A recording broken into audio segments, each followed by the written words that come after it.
En el siglo XIX,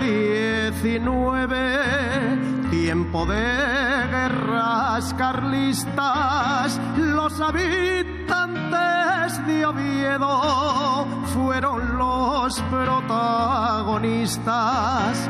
Cuando al fin la paz llegó, se pusieron muy contentos los gaiteros del lugar, tocaron sus instrumentos.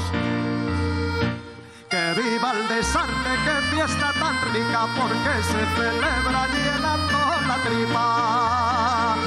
Qué fiesta tan guapa, aquí yo me quedo, fiesta del desarme, tradición de Oviedo.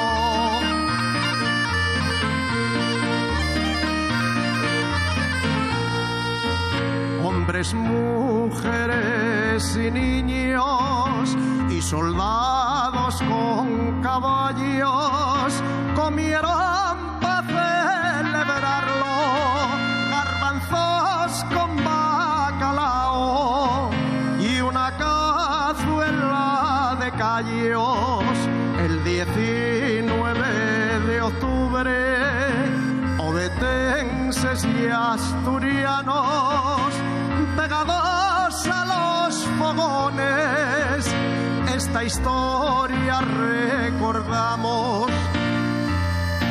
Que viva el desarme, qué fiesta tan rica, porque se celebra llenando la tripa. Qué fiesta tan guapa, aquí yo me quedo, fiesta del desarme, tradición de Oviedo.